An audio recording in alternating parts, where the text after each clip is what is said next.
세네갈 군 대령이 한국 공장 사장에게 무릎을 꿇었습니다. 아프리카 최강국 중 하나인 세네갈의 자존심 강한 군 간부가 64살 한국인 앞에서 고개를 숙인 겁니다.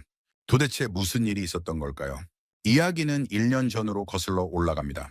세네갈 정부가 역사적인 결정을 내렸습니다. 자국 최초의 군용 차량 조립 공장을 짓겠다고 선언한 거죠. 프랑스, 미국, 중국이 앞다투어 손을 내밀었습니다. 그런데 세네갈은 예상을 뒤엎고 한국을 선택했습니다. 포르디난드, 문제는 그 다음이었습니다. 공장 건설 현장에서 수백억 원 규모의 비리가 터진 겁니다. 현지 건설업자들이 자재비를 부풀리고 뒷돈을 챙기고 있었죠. 프로젝트는 좌초 직전이었습니다.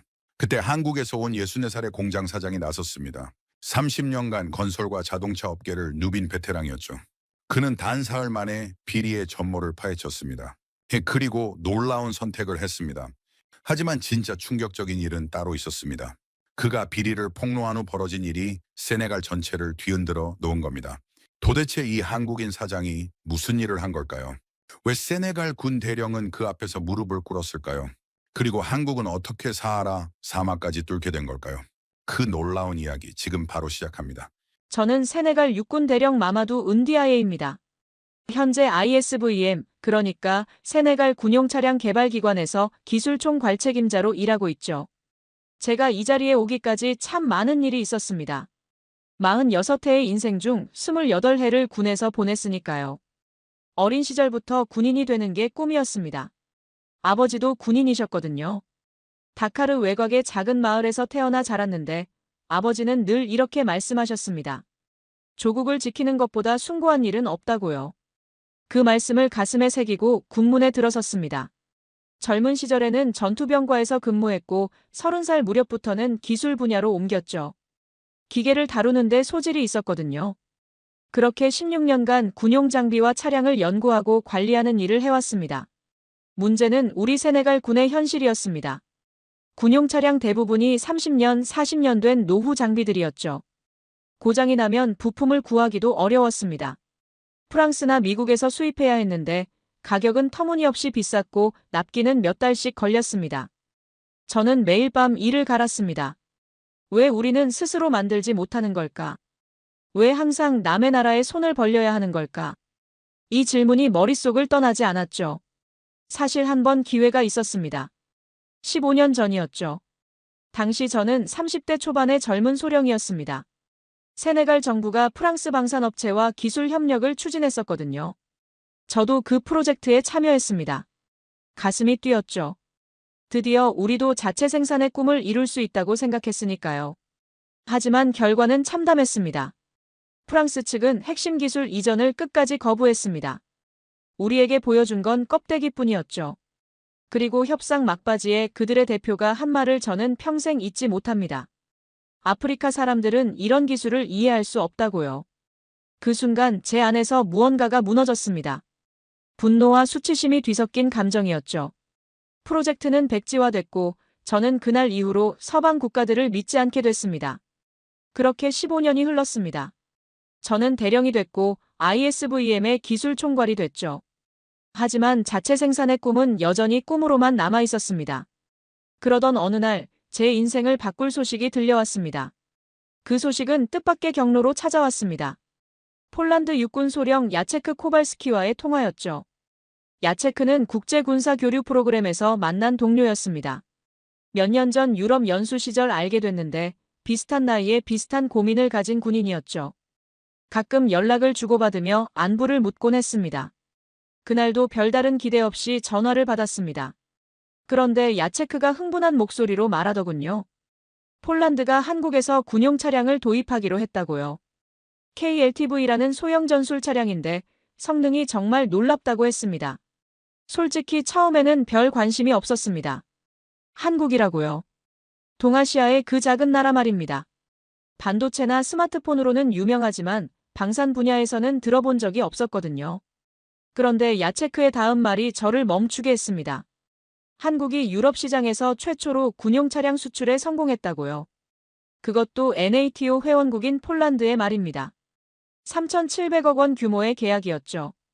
그 순간 뭔가가 머릿속에서 번쩍였습니다.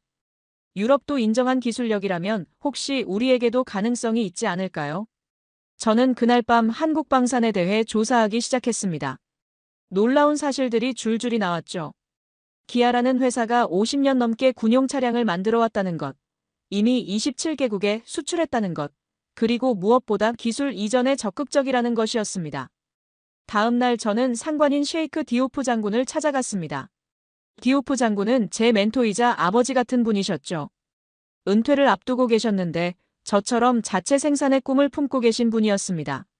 장군님은 제 이야기를 끝까지 들으시더니 고개를 끄덕이셨습니다. 한번 알아보라고요. 다만 조심하라고도 하셨죠. 정치적으로 민감한 문제가 될 수 있다고요. 장군님 말씀이 맞았습니다. 제가 한국을 언급하기 시작하자마자 반대 세력이 나타났거든요. 국방부 차관 우스만 사르가 대표적이었습니다. 그는 친프랑스 성향으로 유명한 인물이었죠. 프랑스 유학파의 프랑스 인맥이 탄탄했습니다. 그에게 한국과의 협력은 눈엣 가시였던 겁니다. 그리고 더 큰 문제가 있었습니다. 피에르 뒤발이 세네갈에 왔다는 소식이었죠. 피에르 뒤발. 15년 전 저에게 그 치욕적인 말을 했던 바로 그 프랑스 방산업체 대표였습니다. 그로부터 한 달 후 세네갈 전체가 들썩이는 일이 벌어졌습니다. 바시루 디오마의 파예 대통령이 국방 자주화를 선언한 겁니다. 대통령궁에서 열린 기자회견이었죠. 저는 텔레비전 앞에 앉아 그 역사적인 순간을 지켜봤습니다. 대통령의 목소리는 단호했습니다. 세네갈은 더 이상 외국의 국방을 의존하지 않겠다고요.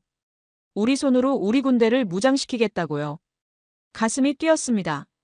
28년간 군에서 꿈꿔왔던 일이 현실로 다가오는 느낌이었죠. 대통령은 구체적인 계획도 발표했습니다. 세네갈 최초의 군용 차량 조립 공장을 짓겠다는 것이었습니다. 디암니아디오 국제산업단지 내에 200만 제곱미터 규모의 부지를 확보했다고 했죠. 기자회견이 끝나자마자 제 휴대전화가 울렸습니다. 디오프 장군이었죠. 장군님은 짧게 말씀하셨습니다. 지금 당장 국방부로 오라고요. 다카르 시내를 가로질러 국방부 청사에 도착했을 때 이미 고위 장교들이 모여 있었습니다. 회의실 분위기는 긴장감으로 가득했죠. 국방장관이 직접 참석해 있었고 옆에는 우스만 차관도 앉아 있었습니다. 우스만과 눈이 마주쳤는데 그의 표정이 묘하게 일그러지더군요. 국방장관이 본론으로 들어갔습니다. 대통령의 지시에 따라 ISVM이 군용 차량 국내 생산 프로젝트를 총괄하게 됐다고요. 그리고 기술 총괄책임자인 제가 프로젝트의 실무 책임을 맡게 됐다고 발표했습니다. 순간 머릿속이 하얘졌습니다. 물론 예상하지 못한 건 아니었죠. 하지만 막상 현실이 되니 어깨가 무거워지는 게 느껴졌습니다. 15년 전의 실패가 떠올랐거든요. 또다시 실패하면 어떡하지? 그 두려움이 가슴 한구석을 짓눌렀습니다. 회의가 끝나고 장관실로 따로 불려갔습니다. 장관은 제게 두꺼운 서류 뭉치를 건네줬죠. 각국에서 들어온 제안서들이었습니다.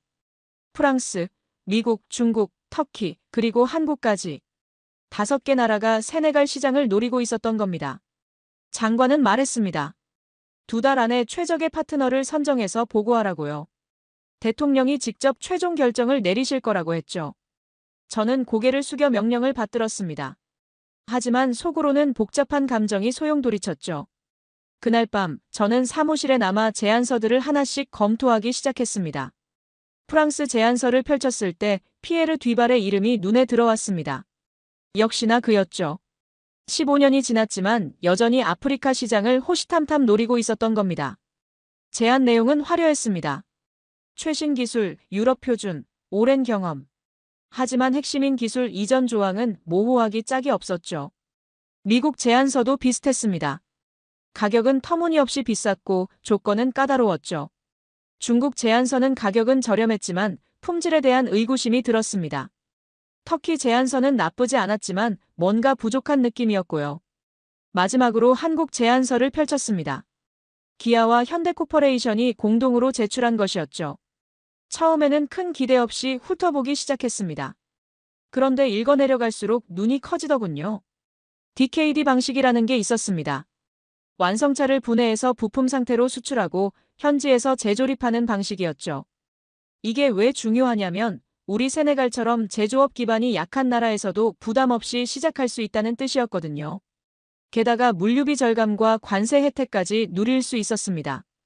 하지만 진짜 눈길을 끈 건 기술 이전 조항이었습니다. 한국 측은 단계별 기술 이전을 명시하고 있었죠.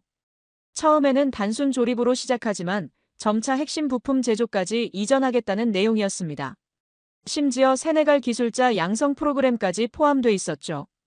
솔직히 믿기 어려웠습니다. 서방 국가들에게 수없이 당해왔으니까요. 이것도 결국 빈말이 아닐까? 막상 계약하고 나면 태도가 바뀌지 않을까? 의심이 먼저 들었죠. 그래도 한 가지는 확실했습니다. 5개 제안서 중에서 한국 것이 가장 구체적이고 진정성 있어 보였다는 거죠. 야체크의 말이 떠올랐습니다. 폴란드도 한국을 선택했다고 했잖아요. 유럽 NATO 국가도 인정한 기술력이라면 한번 진지하게 검토해볼 가치가 있었습니다. 저는 한국 제안서를 따로 빼두었습니다. 그리고 창밖을 바라봤죠. 다카르의 밤하늘에 별이 총총했습니다. 이번에는 다를 수 있을까요? 15년 전의 치욕을 씻을 수 있을까요? 대답은 아직 알 수 없었습니다. 하지만 한 가지는 분명했죠. 저는 이 기회를 놓치고 싶지 않았습니다. 다음 날부터 전쟁이 시작됐습니다. 제가 한국 제안서에 관심을 보인다는 소문이 퍼지자마자 사방에서 압박이 쏟아졌거든요. 가장 먼저 움직인 건 우스만 차관이었습니다. 그는 저를 자기 사무실로 불렀죠. 차관실에 들어서자마자 불쾌한 기운이 느껴졌습니다. 우스만은 가죽 의자에 깊숙이 앉아 저를 내려다보고 있었죠. 그의 태도는 오만하기 짝이 없었습니다. 대령, 요즘 한국 쪽을 기웃거린다면서요? 그가 비아냥거리듯 물었죠. 저는 담담하게 대답했습니다. 모든 제안서를 공정하게 검토하고 있다고요. 한국도 그중 하나일 뿐이라고 했죠. 하지만 우스만은 코웃음을 쳤습니다. 한국이라니요. 그 작은 나라가 방산을 한다고요. 그가 조롱하듯 말했습니다. 저는 속으로 화가 치밀었지만 참았습니다. 대신 폴란드 사례를 언급했죠. NATO 회원국인 폴란드도 한국 군용 차량을 도입했다고요. 3,700억 원 규모의 계약이었다고 했습니다. 우스만의 표정이 살짝 굳어지더군요. 하지만 금세 회복하더니 목소리를 낮췄습니다. 마마두 대령, 정치를 모르면 가만히 있어야 해요.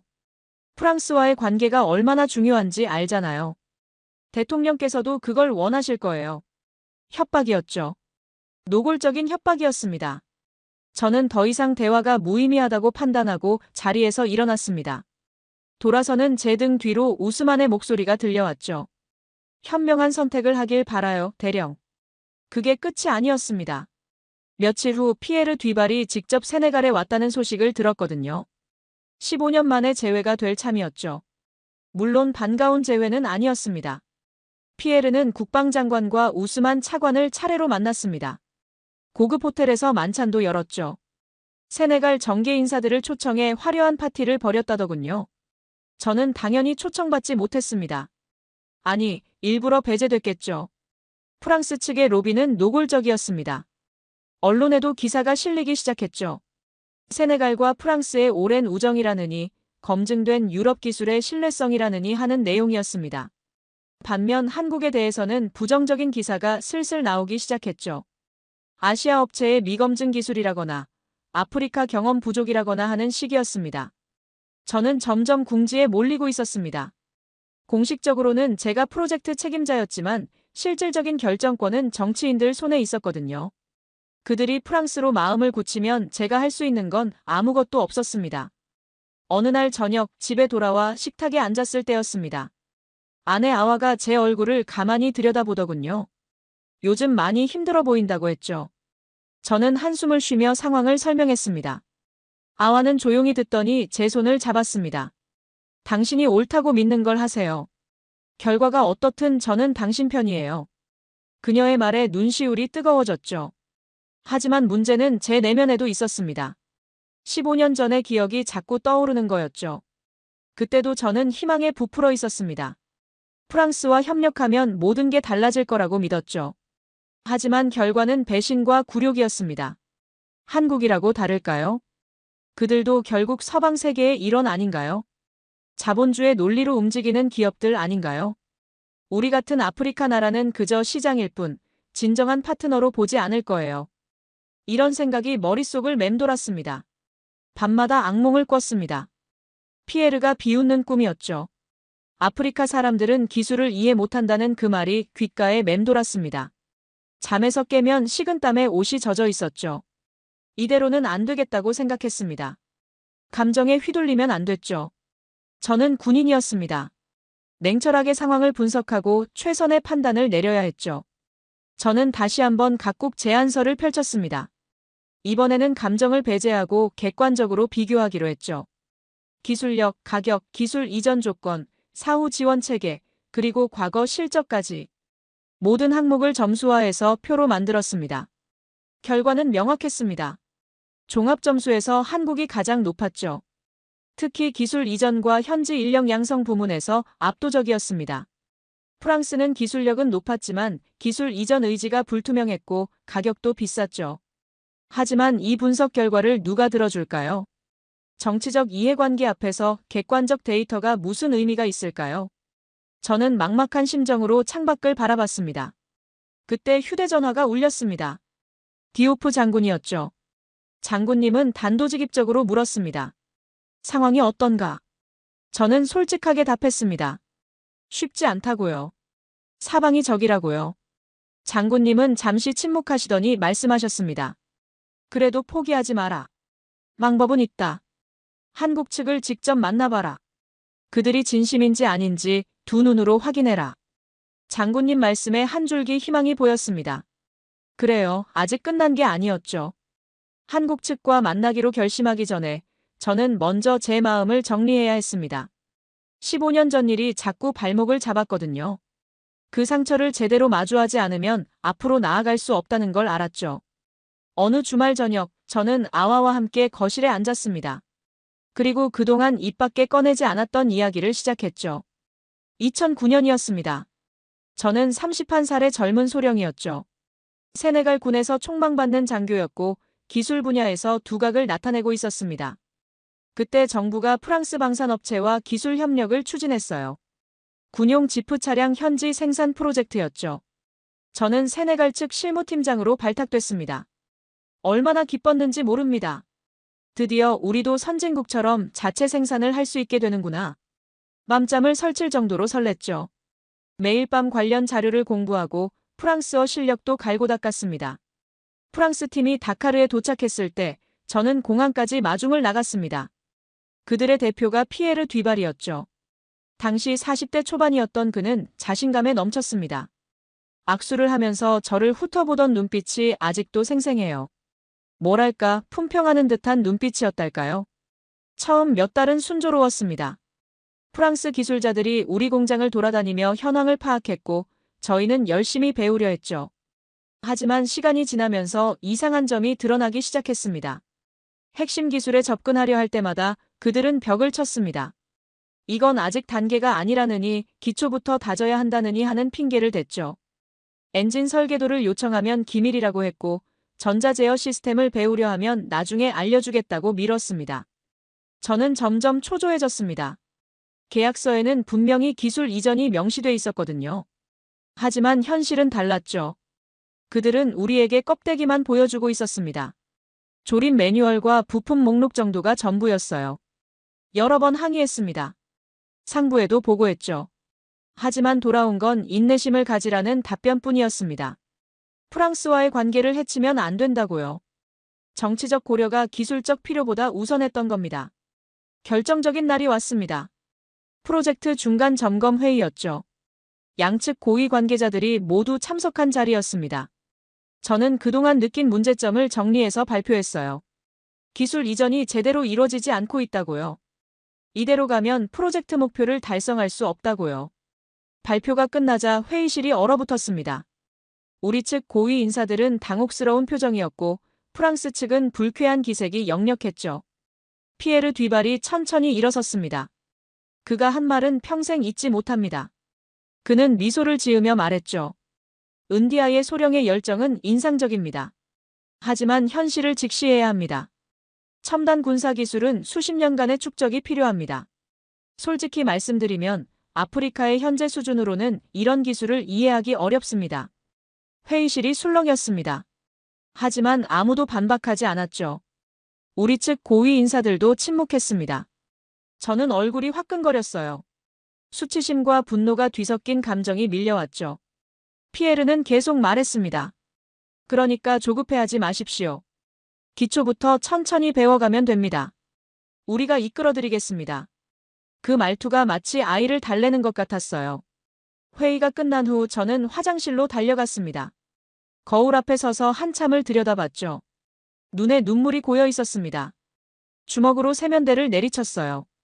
손등에서 피가 났지만 아프지 않았습니다. 마음이 더 아팠으니까요. 그로부터 2달 후 프로젝트는 백지화됐습니다. 프랑스 측이 일방적으로 철수한 거였죠. 공식적인 이유는 예산 문제였지만 실상은 달랐습니다. 처음부터 그들에게 진정한 협력 의지 같은 건 없었던 거예요. 우리는 그저 시장이었을 뿐이죠. 완제품을 팔아먹을 시장이요. 그 이후로 저는 변했습니다. 서방 국가들을 믿지 않게 됐죠. 그들의 미소 뒤에는 항상 계산이 있다고 생각하게 됐습니다. 누군가가 도와주겠다고 손을 내밀면 먼저 의심부터 했어요. 아와는 제 이야기를 끝까지 들었습니다. 그녀의 눈에도 눈물이 맺혀 있더군요. 당신이 얼마나 힘들었는지 이제야 알겠다고 했죠. 왜 그동안 말하지 않았냐고요. 저는 대답했습니다. 부끄러웠다고요. 당한 게 부끄럽고 아무것도 못한 게 부끄럽고 그래서 숨겼다고요. 아와가 제 손을 꼭 잡았습니다. 하지만 이번에는 다를 수 있잖아요. 한국은 프랑스가 아니에요. 직접 확인해보기 전에는 모르는 거잖아요. 그녀의 말이 맞았습니다. 과거의 상처에 갇혀 있으면 안 됐죠. 새로운 가능성을 차단하는 건 현명하지 못한 일이었습니다. 저는 결심했습니다. 한국 측을 만나보기로요. 그들이 프랑스와 같은지 다른지 제 2눈으로 확인하기로요. 한국 측과의 첫 만남은 주세네갈 한국 대사관에서 이루어졌습니다.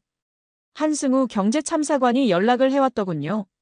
세네갈의 군용 차량 프로젝트에 관심이 있다고 들었다면서 한번 만나서 이야기를 나눠보자고 했죠. 저는 경계심을 품은 채 대사관으로 향했습니다.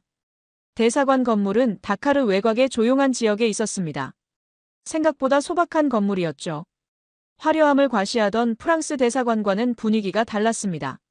접수처에서 제 이름을 말하자 직원이 공손하게 안내해줬어요. 회의실에 들어서니 3명이 기다리고 있었습니다. 한승우 참사관, 김서연이라는 젊은 여성, 그리고 1명의 노신사였죠. 노신사가 천천히 일어서서 제게 다가왔습니다. 권동욱입니다. 반갑습니다. 그가 손을 내밀었습니다. 저는 잠시 머뭇거렸다가 악수를 했죠.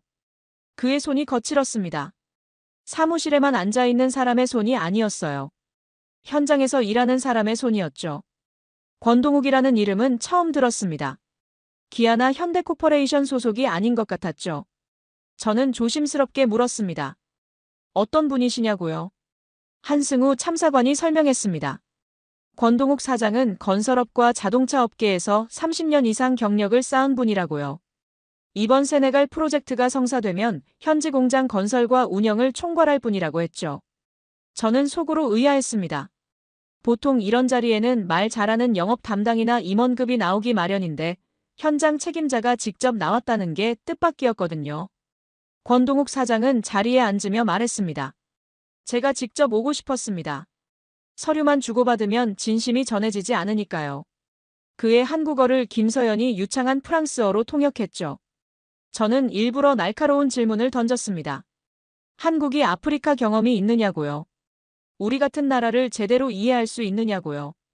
권동욱 사장은 고개를 끄덕였습니다. 솔직히 아프리카 경험은 많지 않습니다. 하지만 몽골, 필리핀, 이라크 등 다양한 환경에서 일해왔죠. 어떤 나라든 결국 중요한 건 같습니다. 상대를 존중하고 약속을 지키고 진심으로 일하는 것이죠. 뻔한 말처럼 들릴 수도 있었습니다. 하지만 그의 눈을 보니 허튼 소리가 아니라는 걸 알 수 있었죠.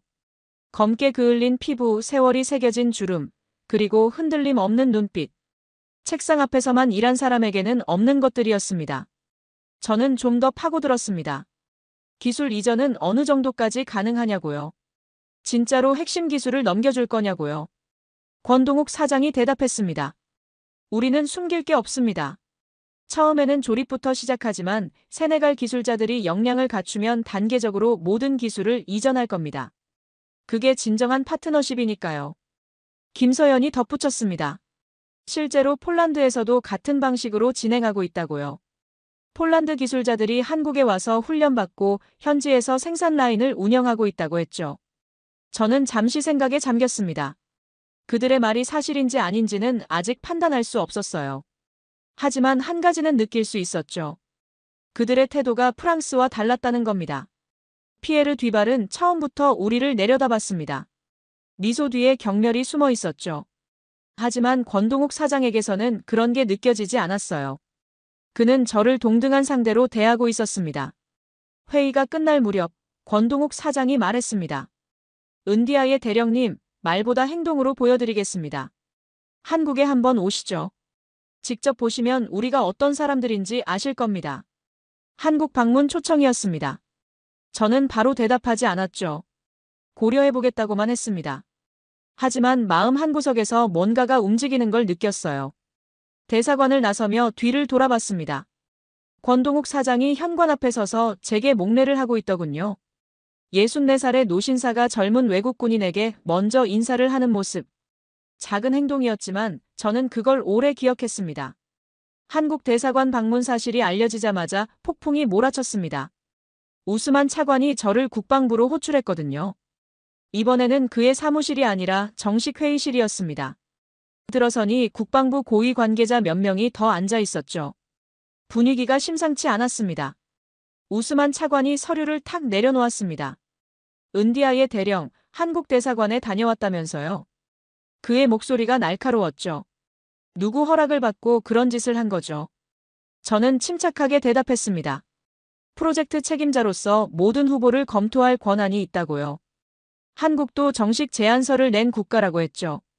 우스만은 비웃듯 말했습니다. 권한이라고요. 대령, 당신 권한은 기술 검토까지예요. 외교적 접촉은 차원이 다른 문제라고요. 프랑스 대사관에서 벌써 문의가 왔어요. 세네갈이 한국과 비밀 접촉을 한다고요. 저는 반박했습니다.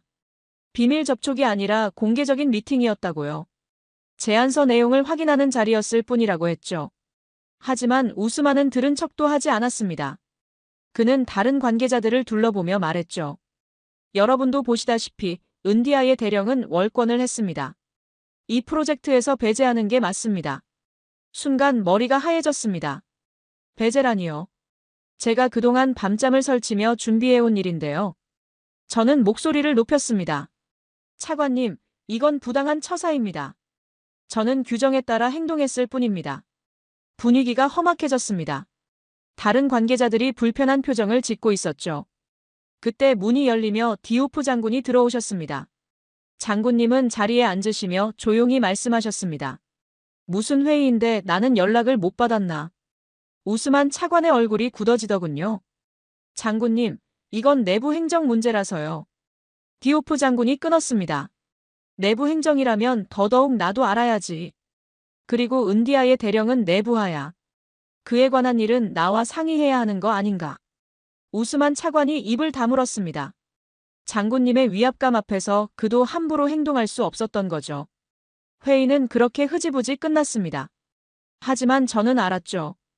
이제 적이 노골적으로 움직이기 시작했다는 걸요.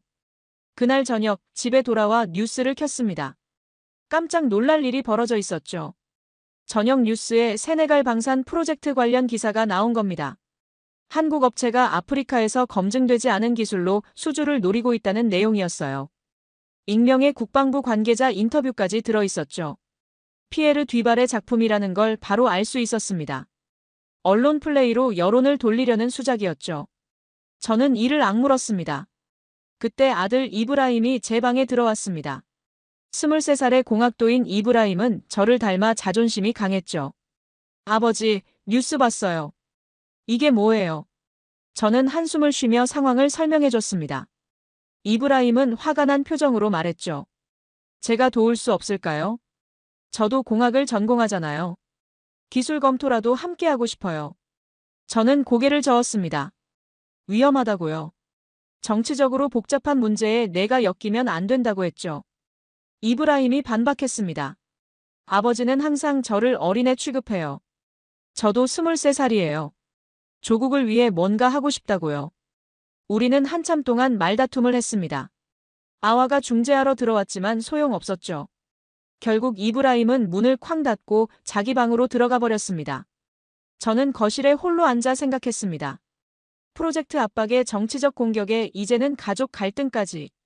사방에서 문제가 터지고 있었죠. 이대로 버틸 수 있을까요? 휴대전화가 울렸습니다. 권동욱 사장이었죠.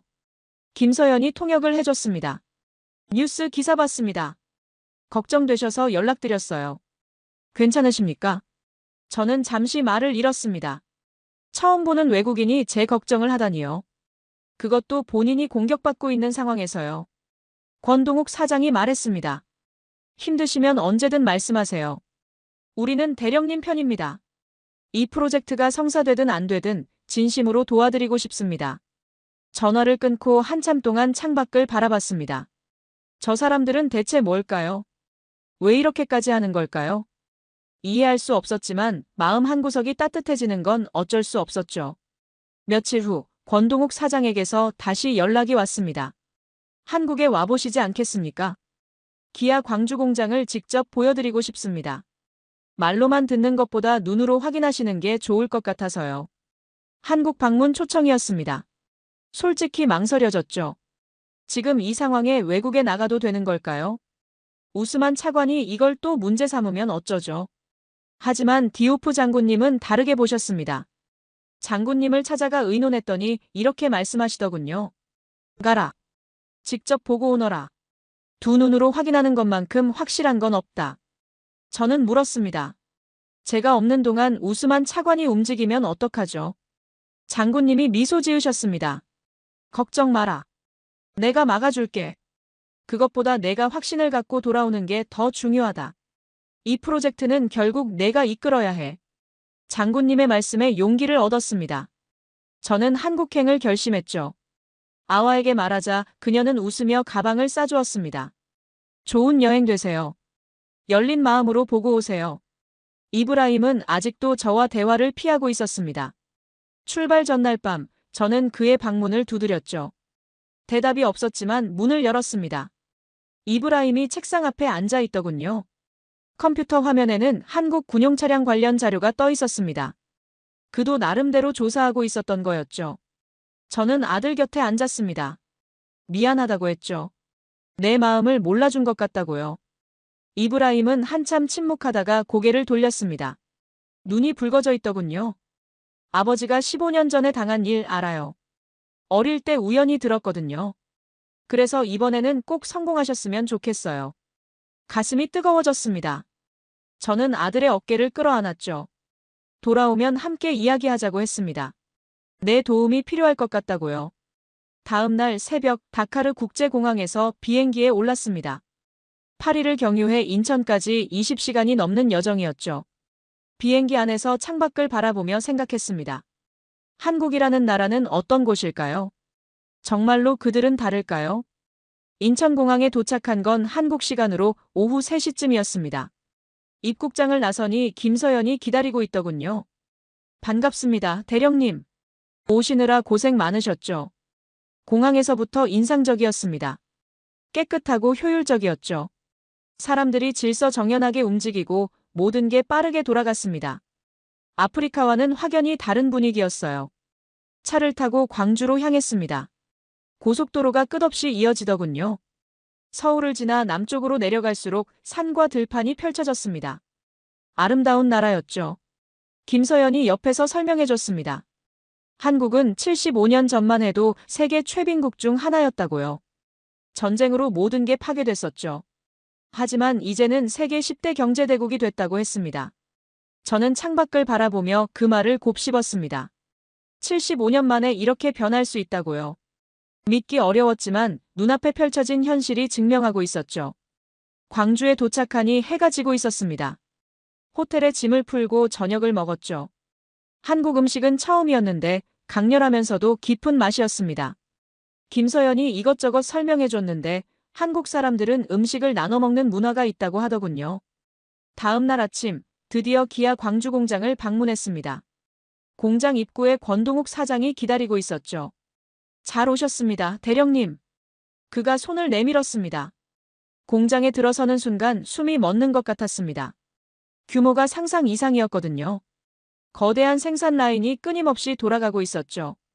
수백 명의 기술자들이 정밀하게 움직이고 있었습니다. 권동욱 사장이 직접 안내해줬습니다. 이곳에서 군용 차량을 만들어 폴란드로 보내고 있습니다. 세계 어디서도 인정받는 품질이죠. 저는 생산 라인을 따라 걸으며 하나하나 살펴봤습니다. 용접 공정, 조립 공정, 검사 공정. 모든 게 체계적이었죠. 특히 품질 관리 시스템이 인상적이었습니다. 하나의 결함도 허용하지 않겠다는 의지가 느껴졌거든요. 공장을 돌아보는 내내 한 가지 생각이 머릿속을 맴돌았습니다. 이 정도 기술력이라면 정말로 세네갈을 도울 수 있겠다. 하지만 문제는 그들의 진심이었죠. 기술이 있어도 나눌 의지가 없으면 소용없으니까요. 권동욱 사장이 저를 한쪽으로 데려갔습니다. 창고처럼 생긴 공간이었죠. 그곳에 오래된 사진들이 걸려 있었습니다. 이게 50년 전 이 공장의 모습입니다. 권동욱 사장이 말했죠. 사진 속 공장은 허름한 창고 수준이었습니다. 낡은 기계 몇 대와 몇 명의 기술자들. 지금의 화려한 시설과는 비교도 안 됐죠. 우리도 여기서 시작했습니다. 아무것도 없이요. 하지만 포기하지 않았습니다. 대령님, 세네갈도 할 수 있습니다. 그 말에 가슴이 뜨거워졌습니다. 이 사람은 진심이구나. 처음으로 그렇게 느꼈죠. 광주 공장 방문 둘째 날, 저는 좀 더 깊이 들여다보기로 했습니다. 아직 완전히 마음을 연 건 아니었거든요. 겉으로 보이는 화려함에 속으면 안 된다는 생각이 있었죠. 15년 전 프랑스도 처음에는 좋아 보였으니까요. 저는 일부러 까다로운 질문들을 던지기 시작했습니다. 생산 라인을 돌아보며 품질 관리 시스템에 대해 물었습니다. 불량률이 얼마나 되느냐고요. 권동욱 사장은 솔직하게 대답했죠. 0.1% 미만입니다. 하나의 결함도 전장에서는 생명과 직결되니까요. 저는 고개를 끄덕였지만 속으로는 의심했습니다. 그 수치가 과장된 건 아닐까요? 외부인에게 보여주기 위해 꾸며놓은 건 아닐까요? 그때 휴대전화가 울렸습니다. 세네갈에서 온 연락이었죠. 디오프 장군님이었습니다. 장군님의 목소리가 무거웠습니다. 마마두, 상황이 좋지 않다. 피에르 뒤발이 대통령 측근을 만났다. 프랑스와의 계약을 밀어붙이려고 하고 있어. 심장이 쿵 내려앉았습니다. 저는 급히 물었죠. 어떻게 막을 수 있을까요? 장군님이 한숨을 쉬셨습니다. 우스만 차관이 적극적으로 움직이고 있어. 대통령께서 아직 최종 결정을 내리진 않으셨지만 분위기가 프랑스 쪽으로 기울고 있다.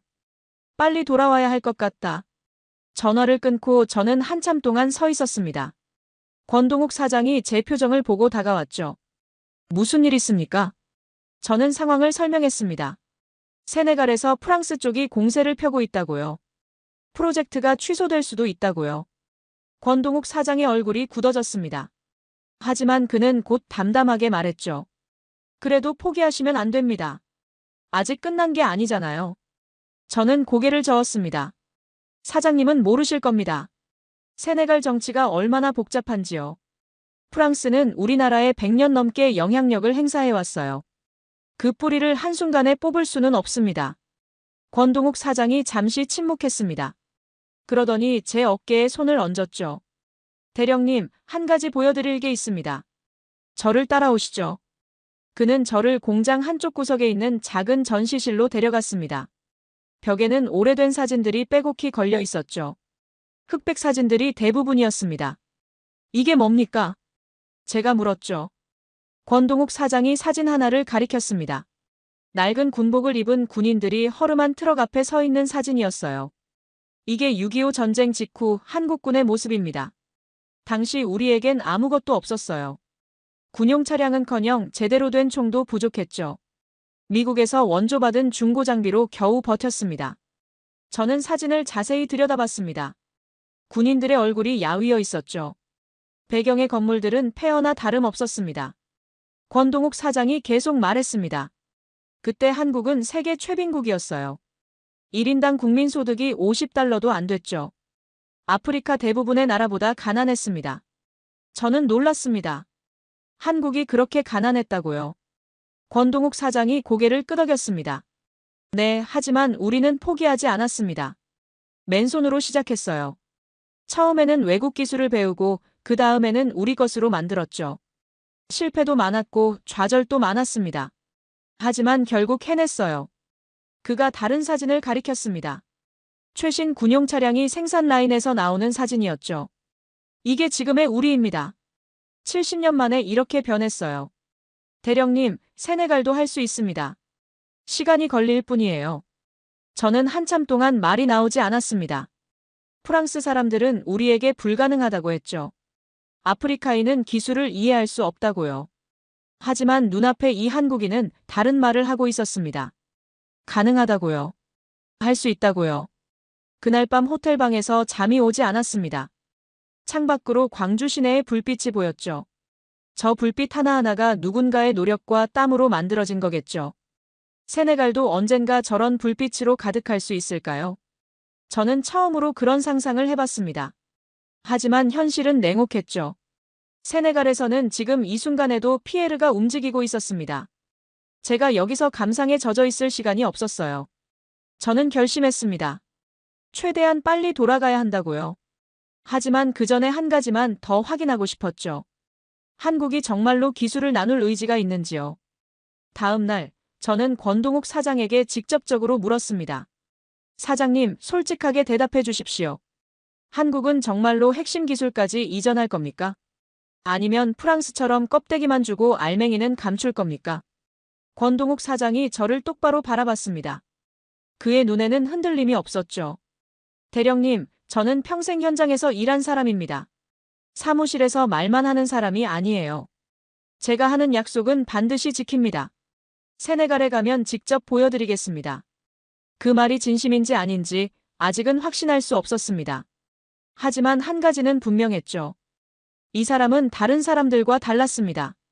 한국 방문 마지막 날, 저는 한 사람을 더 만났습니다. 이동수라는 기술자였죠. 50대 후반의 그는 기아 광주 공장에서 30년 넘게 일한 베테랑이었습니다. 군용 차량 생산의 산증인이라고 할 수 있었죠. 권동욱 사장이 저를 그에게 데려갔습니다. 이분이야말로 우리 방산의 역사입니다. 대령님께 들려드릴 이야기가 많을 겁니다. 이동수 기술자는 수줍게 웃으며 저와 악수했습니다. 멀리서 오셨네요. 환영합니다. 그의 손도 권동욱 사장처럼 거칠었습니다. 평생 기계를 만져온 손이었죠. 우리는 공장 구내식당에서 점심을 함께 먹었습니다. 이동수 기술자가 천천히 이야기를 시작했죠. 제가 처음 이 공장에 들어왔을 때는 23살이었습니다. 그때가 1992년이었죠. 당시 공장은 지금과 많이 달랐어요. 설비도 낡았고 기술도 부족했습니다. 저는 궁금했습니다. 그때는 어떻게 일하셨습니까? 이동수 기술자가 웃었습니다. 배우면서 일했죠. 당시에는 기술 교육이라는 게 변변치 않았어요. 선배들 어깨너머로 보고 배웠습니다. 밤새 도면을 들여다보고 실패하면 다시 하고 그렇게 익혔죠. 그가 잠시 멈추더니 먼 곳을 바라봤습니다. 사실 우리나라 방산 역사는 절박함에서 시작됐어요. 6.25 전쟁 때 우리는 제대로 싸울 무기도 없었습니다. 미국 원조에 의존해야 했죠. 그게 얼마나 서러웠는지 아십니까? 나라를 지키는 무기를 남한테 빌려야 하는 게요. 저는 그 말에 깊이 공감했습니다. 세네갈도 마찬가지니까요. 프랑스에, 미국에, 중국에 의존하는 현실이요. 이동수 기술자가 계속했습니다. 그래서 우리 선배들이 맨손으로 시작한 거예요. 1973년에 기아가 방산업체로 지정됐을 때 정말 아무것도 없었습니다. 하지만 포기하지 않았어요. 하나씩 배우고 하나씩 만들었죠. 그가 주머니에서 작은 사진 한 장을 꺼냈습니다. 오래된 흑백 사진이었죠. 젊은 기술자들이 트럭 앞에서 환하게 웃고 있었습니다. 이게 우리가 처음 만든 군용 트럭입니다. 지금 보면 초라하죠. 하지만 그때는 그게 최선이었어요. 우리 손으로 만들었다는 게 중요했습니다. 저는 사진을 자세히 들여다봤습니다. 트럭은 투박하고 단순해 보였죠. 하지만 그 앞에 선 사람들의 표정에서 자부심이 느껴졌습니다. 이동수 기술자가 말했습니다. 그로부터 50년이 흘렀어요.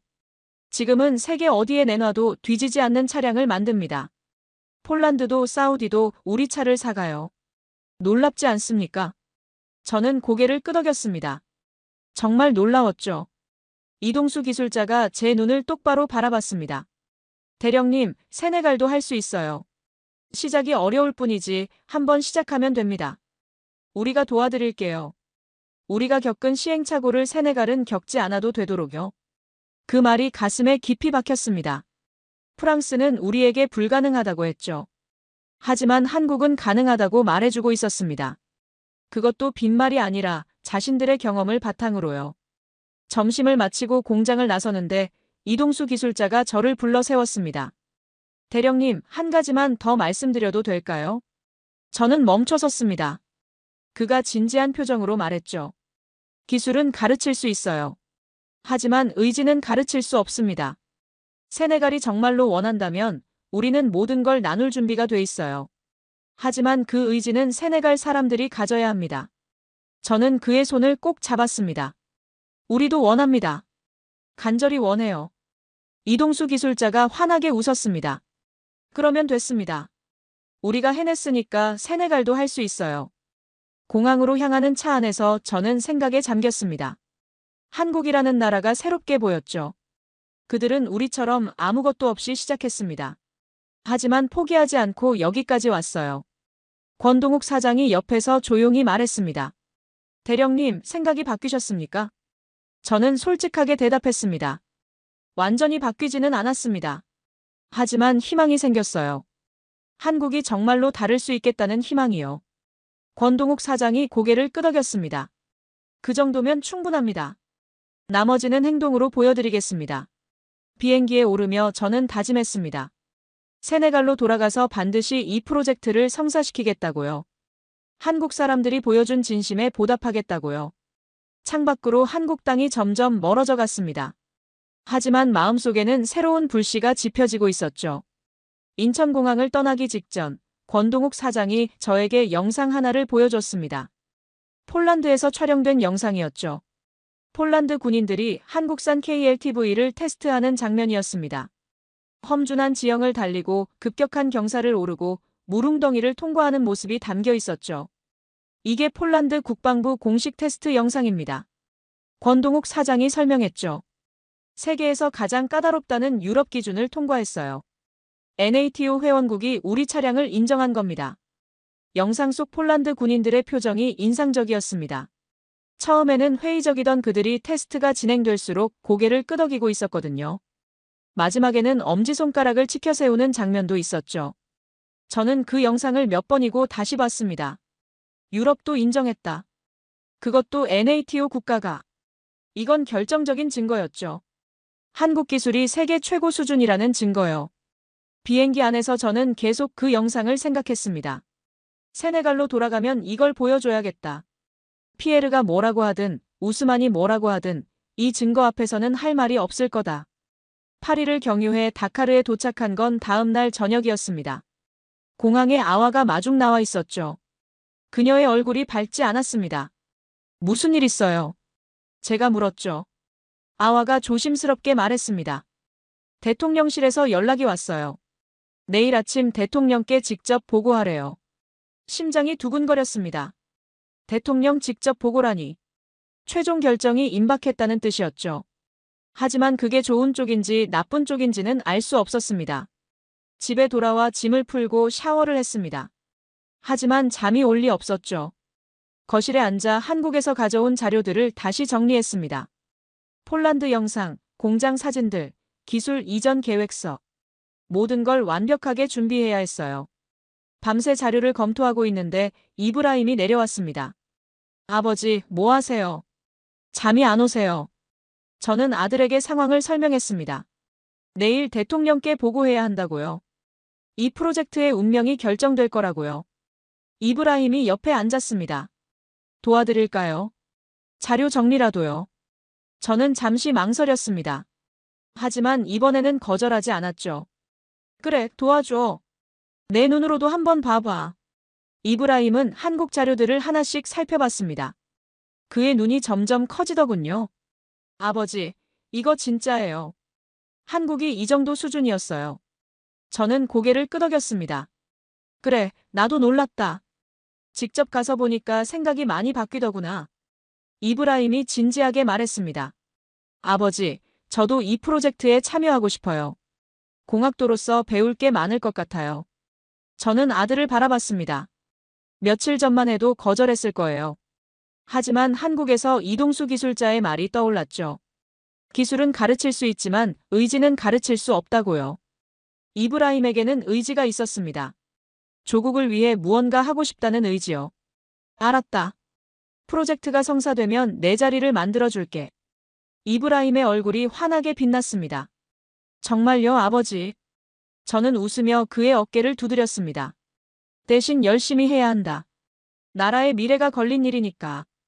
그날 밤 아버지와 아들이 함께 자료를 정리했습니다. 창밖으로 동이 틀 때까지요.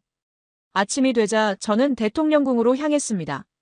가슴이 두근거렸지만 마음은 단단했죠. 한국에서 얻은 확신이 저를 지탱하고 있었습니다. 대통령 집무실에 들어서니 장관들과 고위 관계자들이 이미 모여 있었습니다. 우스만 차관도 보였죠. 그의 표정이 불안해 보였습니다. 바시루 대통령이 저를 바라보며 말씀하셨습니다. 은디아의 대령, 한국을 다녀왔다면서. 어땠나? 저는 깊이 숨을 들이쉬었습니다. 그리고 입을 열었죠. 대통령 각하, 저는 결심했습니다. 한국과 협력해야 합니다.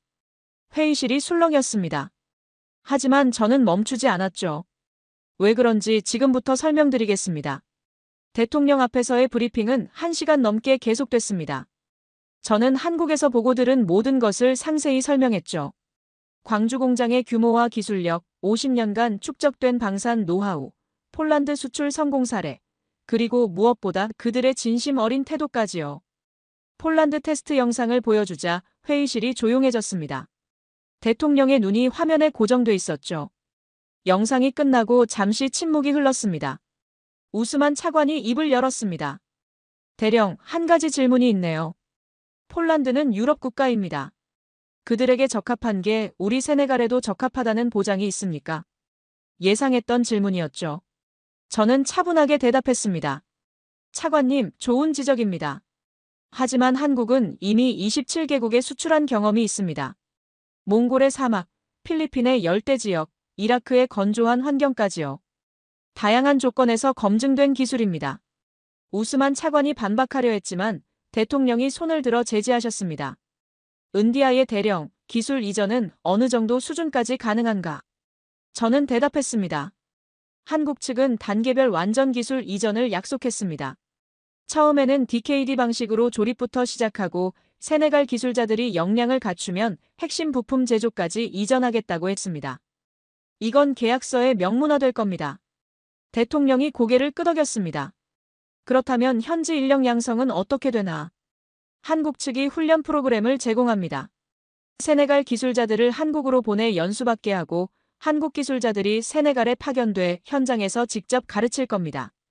대통령이 잠시 생각에 잠기셨습니다. 그러더니 한 가지 더 물으셨죠. 한국 측에서 현장을 책임질 사람은 누구인가?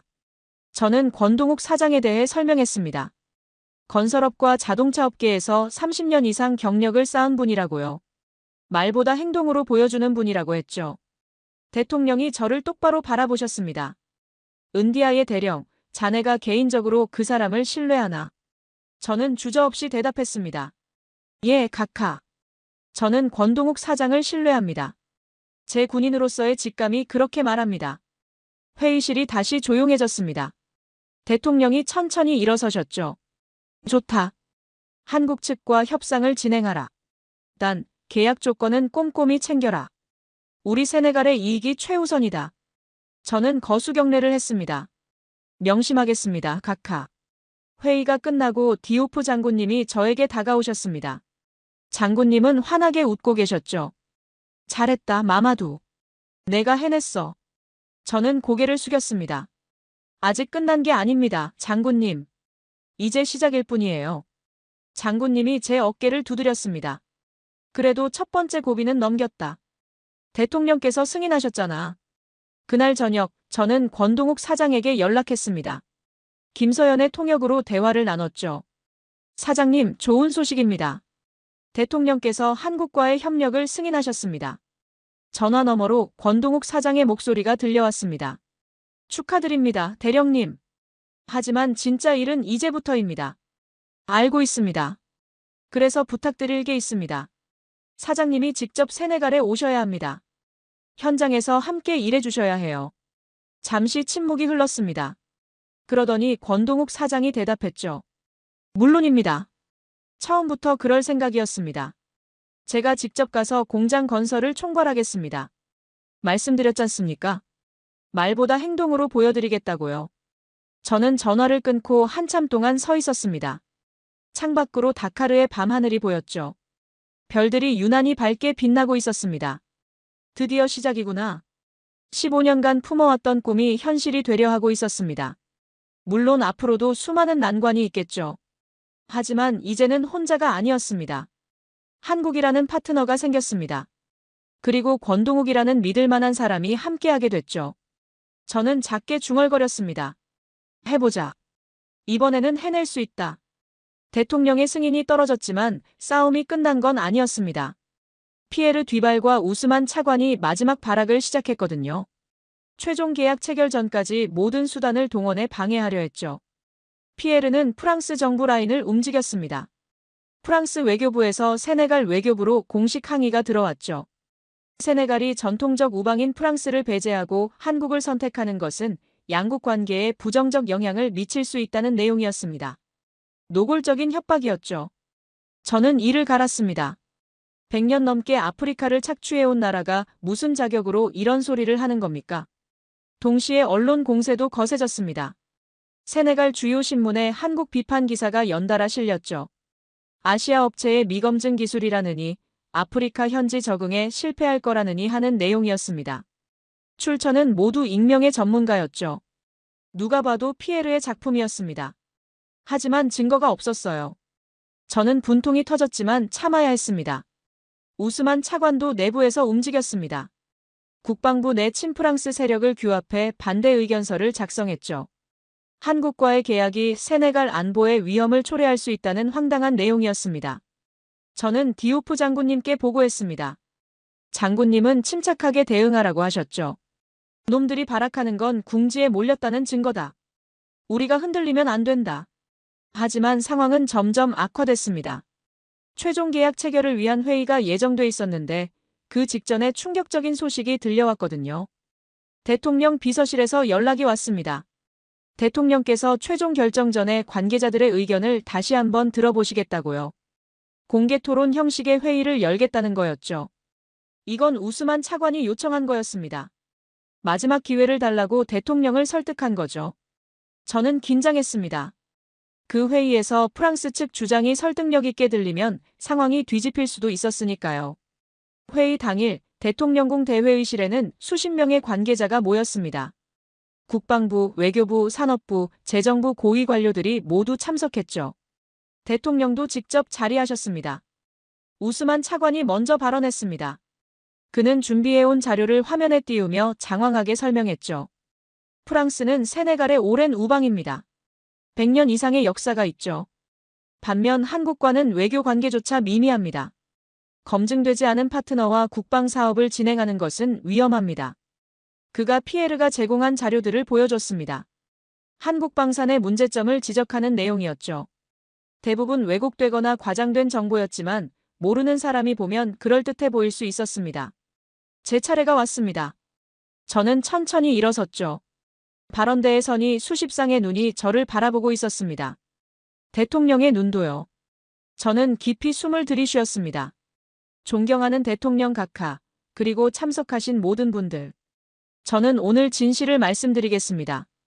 저는 마이크를 잡고 차분하게 시작했습니다. 우스만 차관이 제시한 자료들의 오류를 하나씩 지적했죠. 왜곡된 통계, 출처 불명의 주장, 맥락이 빠진 인용문들을요. 그리고 한국에서 직접 보고 들은 것들을 이야기했습니다. 광주 공장의 생산 라인, 50년간의 기술 축적, 폴란드 수출 성공, 그리고 권동욱 사장을 비롯한 한국 사람들의 진심요. 하지만 제가 정말로 말하고 싶은 건 따로 있었습니다. 저는 잠시 말을 멈췄습니다. 회의실이 조용해졌죠. 그리고 저는 15년간 가슴에 묻어뒀던 이야기를 꺼냈습니다. 각하, 저는 15년 전 프랑스와의 협력 프로젝트에 참여했습니다. 그때 무슨 일이 있었는지 말씀드리겠습니다. 회의실 분위기가 달라졌습니다. 우스만 차관의 얼굴이 굳어지더군요. 그가 무슨 말을 하려 했지만 저는 멈추지 않았습니다. 15년 전의 치욕을 세상에 알릴 때가 왔습니다. 저는 15년 전 일을 상세히 이야기했습니다. 프랑스 팀이 왔을 때의 기대감, 협력이 진행되며 느꼈던 의구심, 핵심 기술 이전을 거부당했던 순간들, 그리고 마지막에 피에르 뒤발이 했던 말까지요. 회의실이 숨을 죽였습니다. 제가 그 말을 인용했을 때 여기저기서 분노 섞인 웅성거림이 들렸죠. 피에르 뒤발은 이렇게 말했습니다. 아프리카 사람들은 이런 기술을 이해할 수 없다고요. 저는 잠시 말을 멈추고 회의실을 둘러봤습니다. 그게 프랑스가 우리를 바라보는 시선입니다. 100년이 넘도록 그래왔죠. 우리는 그들에게 파트너가 아니었습니다. 시장이었을 뿐이에요. 착취의 대상이었죠. 우스만 차관이 벌떡 일어섰습니다.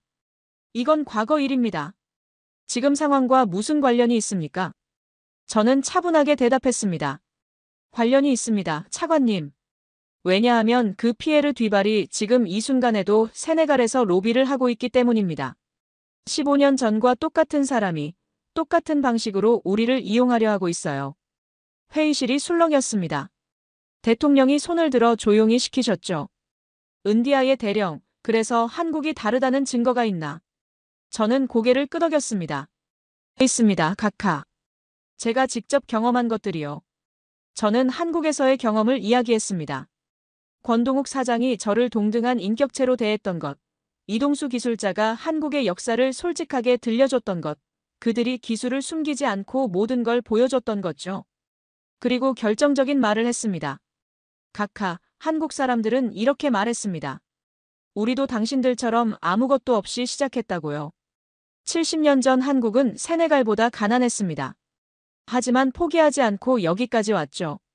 그리고 그 경험을 우리와 나누겠다고 했습니다. 저는 대통령을 똑바로 바라봤습니다. 각하, 저는 군인입니다. 달콤한 말에 속지 않도록 훈련받았죠. 하지만 한국 사람들의 눈에서 저는 진심을 봤습니다.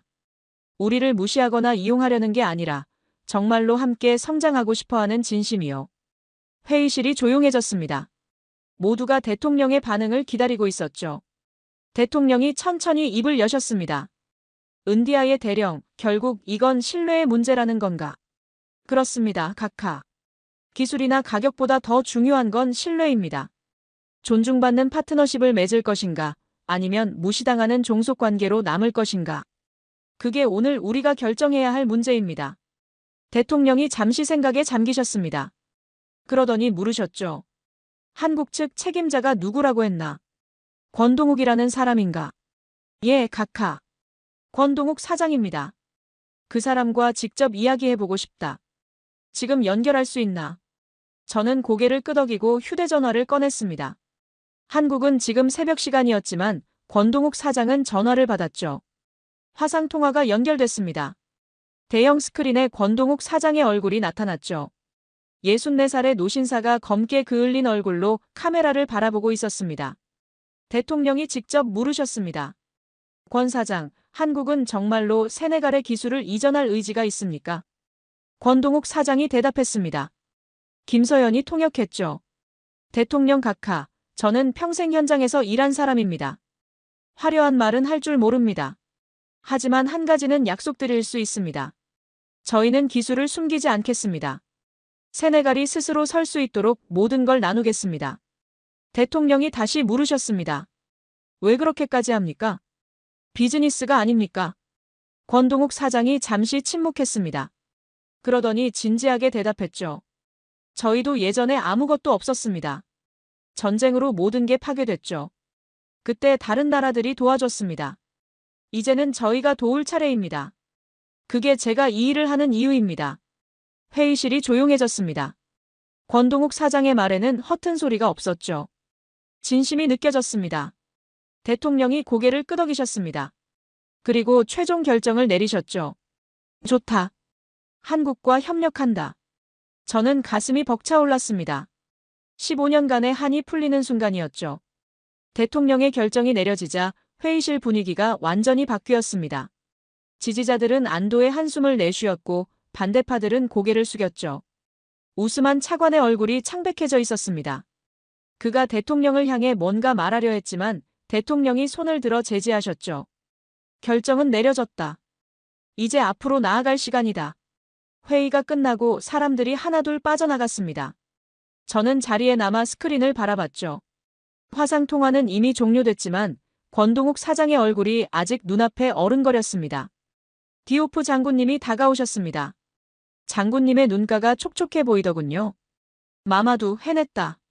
정말로 해냈어. 저는 장군님께 거수경례를 했습니다. 장군님 덕분입니다. 장군님이 기회를 주셨잖아요. 장군님이 고개를 저으셨습니다. 아니다. 이건 내가 해낸 거야. 내 용기가 오늘의 결과를 만들었어. 저는 눈시울이 뜨거워지는 걸 느꼈습니다. 15년간 품어왔던 꿈이 현실이 되고 있었죠. 하지만 아직 갈 길이 멀었습니다. 그날 저녁, 저는 권동욱 사장에게 다시 연락했습니다. 사장님, 오늘 감사했습니다. 대통령께서 사장님 말씀에 감동받으셨어요. 권동욱 사장이 웃으며 대답했습니다. 제가 한 건 사실을 말한 것뿐입니다. 이제 진짜 일이 시작되는 거죠. 예, 그렇습니다. 언제 세네갈로 오실 수 있습니까? 권동욱 사장이 잠시 생각하더니 대답했죠. 계약 체결되는 대로 바로 가겠습니다. 현장에서 직접 진두지휘해야죠. 저는 고마움에 목이 메었습니다. 사장님, 왜 이렇게까지 해주시는 겁니까? 세네갈은 사장님께 아무것도 아닌 나라잖아요. 전화 너머로 권동욱 사장의 목소리가 들려왔습니다. 대령님, 저도 젊었을 때 어려운 시절을 겪었습니다. 아무도 도와주지 않을 것 같던 시절이요. 그때 누군가 손을 내밀어줬습니다. 저는 그 은혜를 잊지 않아요. 이제 제가 누군가에게 손을 내밀 차례입니다. 그 말에 저는 오래도록 아무 말도 할 수 없었습니다. 이런 사람이 있구나. 대가를 바라지 않고 돕는 사람이 정말로 있구나. 며칠 후 정식 계약 협상이 시작됐습니다. 한국에서 기아와 현대코퍼레이션 대표단이 다카르로 날아왔죠. 권동욱 사장도 함께였습니다. 협상은 치열했습니다. 세네갈 측은 최대한 유리한 조건을 얻으려 했고 한국 측도 자국 이익을 지키려 했죠. 하지만 분위기는 적대적이지 않았습니다. 양측 모두 진심으로 협력을 원하고 있었으니까요. 특히 인상적이었던 건 권동욱 사장의 태도였습니다. 그는 자국 이익만 주장하지 않았어요. 세네갈 측의 요구도 적극적으로 수용했죠. 세네갈 기술자 양성은 우리가 책임지겠습니다. 한국에 와서 연수받을 수 있게 프로그램을 만들죠. 공장 완공 후에도 한국 기술자들이 최소 2년간 현장에 상주하겠습니다. 문제가 생기면 즉시 해결할 수 있도록요. 그의 제안들은 세네갈에 파격적으로 유리한 것들이었습니다. 협상 테이블 건너편에서 저는 고개를 끄덕였죠.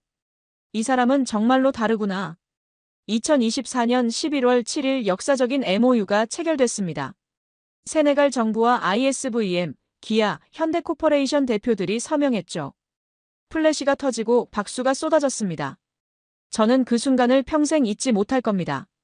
서명식이 끝난 후 권동욱 사장이 저에게 다가왔습니다. 대령님, 드디어 시작이네요. 저는 그의 손을 꼭 잡았습니다. 예, 사장님. 이제 진짜 시작입니다. 피에르 뒤발은 서명식 다음 날 세네갈을 떠났습니다. 아무런 인사도 없이요.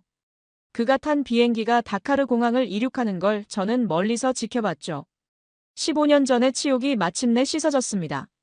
하지만 복수의 기쁨보다는 새로운 시작에 대한 기대가 더 컸습니다. 권동욱 사장이 제 옆에 서서 하늘을 바라봤습니다. 이제 진짜 일하러 갑시다, 대령님. 저는 고개를 끄덕였습니다. 예, 사장님. 가시죠. MOU 체결 이후 모든 게 빠르게 움직이기 시작했습니다. 디암니아디오 국제산업단지 내 200만 제곱미터 부지가 정식으로 확정됐죠.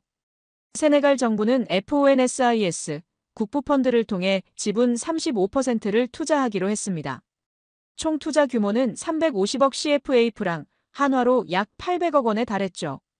권동욱 사장은 약속대로 세네갈에 남았습니다. 호텔이 아니라 현장 근처에 작은 숙소를 구했죠. 매일 아침 해가 뜨기 전에 일어나 현장으로 향했습니다. 저도 시간이 날 때마다 현장을 찾았습니다. 권동욱 사장과 함께 부지를 돌아보며 계획을 논의했죠. 사장님, 이 넓은 땅에 정말 공장이 들어서는 거죠? 권동욱 사장이 웃으며 고개를 끄덕였습니다. 1년 안에 이곳이 완전히 달라질 겁니다. 제가 직접 지켜보죠.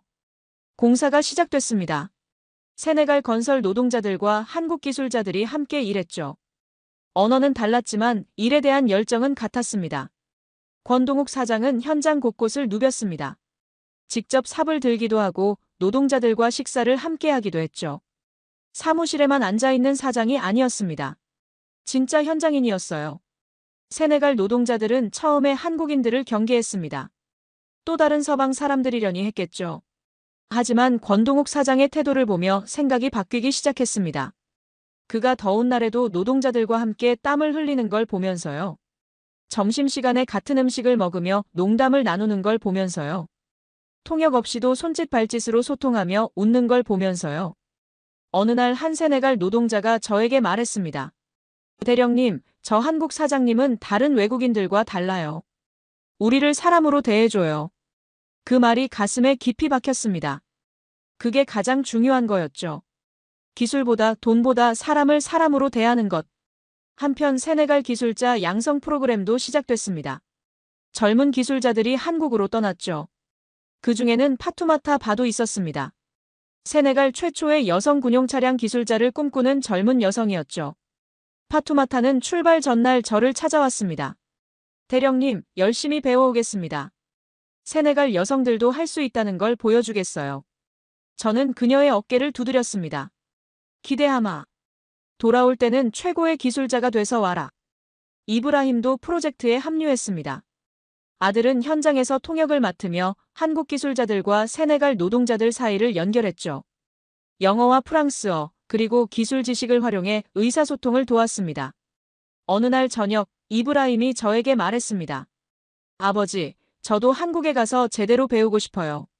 나중에 이 공장을 이끄는 사람이 되고 싶습니다. 저는 아들을 바라봤습니다. 어느새 많이 성장했더군요. 더 이상 어린애가 아니었습니다. 그래, 가라. 내 꿈을 펼쳐봐라. 공사는 순조롭게 진행됐습니다. 하지만 문제가 없었던 건 아니었죠. 세네갈의 인프라 부족, 우기의 폭우, 자재 수급 지연 등 수많은 난관이 있었습니다. 그때마다 권동욱 사장이 앞장서서 해결했습니다. 그는 문제가 생기면 투덜대거나 남 탓을 하지 않았어요. 그냥 조용히 해결책을 찾았죠. 어느 날 폭우로 공사가 중단됐을 때 그가 말했습니다. 비가 오면 비 오는 대로 할 일이 있습니다. 실내 작업을 앞당기면 됩니다. 그의 그런 태도가 현장 분위기를 바꿨습니다. 불평하는 사람이 줄어들고 해결책을 찾는 사람이 늘어났죠. 저는 권동욱 사장을 보며 많은 걸 배웠습니다. 리더십이 무엇인지, 진정한 프로페셔널이 어떤 건지요. 그렇게 몇 달이 흘렀습니다. 공장의 뼈대가 서기 시작했죠. 매일 조금씩 모습이 바뀌어가는 현장을 보며 저는 생각했습니다. 15년 전에는 이런 게 꿈에 불과했는데 지금은 현실이 되고 있구나. 하지만 진짜 시험은 아직 남아 있었습니다. 권동욱 사장이 발견한 그것 때문이었죠. 공장 건설이 절반쯤 진행됐을 때 권동욱 사장이 저를 찾아왔습니다. 그의 표정이 평소와 달랐습니다. 무겁고 진지했죠. 대령님, 드릴 말씀이 있습니다. 조용한 데서 이야기하시죠. 저는 불안한 마음으로 그를 따라갔습니다. 현장에서 좀 떨어진 임시 사무실에 들어서자 권동욱 사장이 테이블 위에 서류 뭉치를 올려놓았습니다. 이게 뭡니까? 제가 물었죠. 권동욱 사장이 한숨을 쉬며 대답했습니다. 문제가 생겼습니다. 큰 문제예요. 그가 서류를 펼쳐 보여줬습니다. 건설 자재 구매 내역서였죠. 시멘트, 철근, 전기 배선 등 각종 자재의 가격과 수량이 적혀 있었습니다. 이게 현지 건설업자가 제출한 견적입니다. 압둘라의 디우프라는 사람이에요. 저는 그 이름을 알고 있었습니다. 세네갈에서 꽤 규모가 큰 건설업체 사장이었죠. 정부 프로젝트를 여러 번 수주한 경력이 있었습니다. 권동욱 사장이 다른 서류를 꺼냈습니다. 이건 제가 직접 조사한 시장 가격입니다. 두 서류를 비교하니 눈이 휘둥그레졌습니다. 압둘라헤가 제출한 가격이 시장 가격보다 30에서 50% 이상 높았거든요. 이게 뭡니까? 바가지를 씌운 겁니까? 권동욱 사장이 고개를 끄덕였습니다. 그것만이 아닙니다. 더 심각한 문제가 있어요. 그가 사진들을 보여줬습니다. 건설 현장에서 찍은 사진이었죠. 쌓여있는 자재들의 모습이었습니다. 이 철근을 보십시오. 규격이 맞지 않습니다. 계약서에는 12mm 철근이라고 돼 있는데 실제로는 10mm가 섞여 있어요. 시멘트도 마찬가지입니다. 일부는 유통기한이 지난 것들이에요. 저는 충격을 받았습니다. 이건 명백한 비리였죠. 가격을 부풀리고 불량 자재를 납품하고 있었던 겁니다. 왜 이런 짓을 합니까? 제가 분노에 차서 물었죠. 권동욱 사장이 쓴웃음을 지었습니다. 돈 때문이죠. 차액을 챙기려는 거예요. 아마 누군가에게 뒷돈도 주고 있을 겁니다. 저는 머리가 복잡해졌습니다. 압둘라의 디우프가 이런 짓을 하고 있다면 프로젝트 전체가 위험에 처할 수 있었죠. 불량 자재로 지은 공장은 안전 문제가 생길 수 있었고 부풀려진 비용은 예산 초과로 이어질 수 있었습니다. 어떻게 알게 되셨습니까? 제가 물었죠. 권동욱 사장이 대답했습니다. 저는 30년간 건설 현장에서 일했습니다. 이런 수법은 한눈에 알아봅니다. 처음부터 뭔가 이상하다고 느꼈어요. 그래서 직접 조사했죠. 저는 서류들을 다시 들여다봤습니다. 증거가 확실했습니다. 하지만 문제는 이걸 어떻게 처리하느냐였죠. 권 사장님, 이걸 폭로하면 프로젝트가 지연될 수 있습니다. 새 업체를 구해야 하고 이미 납품된 불량 자재도 교체해야 하고요. 권동욱 사장이 고개를 끄덕였습니다. 알고 있습니다. 쉬운 결정이 아니에요. 그가 잠시 침묵했습니다. 그러더니 저를 똑바로 바라보며 말했습니다. 하지만 대령님, 잘못된 방식으로 지은 공장은 의미가 없습니다. 나중에 문제가 생기면 어떻게 합니까? 세네갈 군인들이 그 차를 타고 다니다가 사고가 나면요. 그게 더 큰 재앙입니다. 저는 그의 말에 할 말을 잃었습니다. 그가 옳았거든요. 권동욱 사장이 계속 말했습니다. 저는 평생 원칙을 지키며 살아왔습니다. 어떤 상황에서도 타협하지 않았어요. 이번에도 마찬가지입니다. 비리를 알면서 모른 척할 수는 없습니다. 저는 그를 바라봤습니다. 64살의 노신사가 흔들림 없이 서 있었죠. 그의 눈에는 확신이 가득했습니다. 이 사람은 정말로 정의로운 사람이구나. 저는 그때 확실히 깨달았습니다. 자신의 이익보다 옳은 일을 선택하는 사람. 프로젝트가 지연되는 한이 있어도 원칙을 지키는 사람. 저는 결심했습니다. 사장님, 저도 함께하겠습니다. 이 비리를 밝혀내죠. 권동욱 사장이 고개를 끄덕였습니다. 감사합니다, 대령님. 함께해 주셔서. 그날 밤, 저는 생각에 잠겼습니다. 15년 전 프랑스는 우리를 이용하려 했죠. 하지만 한국은 달랐습니다. 권동욱 사장은 세네갈의 이익을 자신의 이익보다 앞에 두고 있었습니다. 이게 진정한 파트너십이구나. 저는 처음으로 그 의미를 제대로 이해했습니다. 다음 날, 저와 권동욱 사장은 세네갈 정부 관계자들을 소집했습니다. 국방부, 산업통상부, 감사원 관계자들이 모인 자리에서 권동욱 사장이 조사 결과를 발표했죠. 서류와 사진, 시장 조사 자료까지 모든 증거를 제시했습니다. 회의실이 술렁였습니다. 관계자들의 표정이 굳어지더군요. 압둘라의 디우프는 세네갈에서 나름 영향력 있는 사업가였거든요. 정치권과의 연줄도 소문이 있었죠. 한 관계자가 조심스럽게 물었습니다. 권 사장님, 이 문제를 공개적으로 처리해야 할까요? 조용히 해결할 수도 있지 않겠습니까? 권동욱 사장이 단호하게 대답했습니다. 아닙니다. 조용히 넘어가면 같은 일이 반복됩니다. 원칙대로 처리해야 합니다. 저도 거들었습니다. 이건 국가 안보와 관련된 프로젝트입니다. 비리를 덮으면 나중에 더 큰 문제가 생깁니다. 지금 바로 잡아야 합니다. 결국 정식 조사가 시작됐습니다. 감사원이 압둘라의 디우프의 회사를 조사했고 경찰도 수사에 착수했죠. 며칠 후 충격적인 결과가 나왔습니다. 압둘라에가 부풀린 금액이 총 200억 원이 넘었던 겁니다. 그 돈의 일부는 몇몇 공무원들에게 뇌물로 흘러간 정황도 발견됐죠. 압둘라에는 체포됐습니다. 뇌물을 받은 공무원들도 징계를 받았죠. 세네갈 언론에서는 대서특필됐습니다. 한국인 사장이 세네갈 비리를 적발했다는 제목으로요. 저는 기사를 읽으며 복잡한 심정이었습니다. 우리나라의 부끄러운 민낯이 드러났으니까요. 하지만 동시에 이렇게라도 바로잡을 수 있어서 다행이라는 생각도 들었죠. 권동욱 사장에 대한 세네갈 국민들의 평가가 완전히 달라졌습니다. 처음에는 그저 외국인 사업가로 봤던 사람들이 이제는 정의로운 인물로 존경하기 시작했죠. 현장 노동자들 사이에서도 그의 인기가 치솟았습니다. 우리 사장님은 우리 세네갈 사람들을 위해 싸워줬다며 감사해했죠. 저는 권동욱 사장에게 물었습니다. 사장님, 후회하지 않으십니까? 적을 만들었잖아요. 권동욱 사장이 웃으며 대답했습니다. 옳은 일을 하면 적이 생기는 건 당연합니다. 하지만 옳은 일을 안 하면 스스로가 적이 되죠. 저는 거울을 볼 때 부끄럽지 않은 사람이고 싶습니다. 그 말이 가슴에 깊이 새겨졌습니다.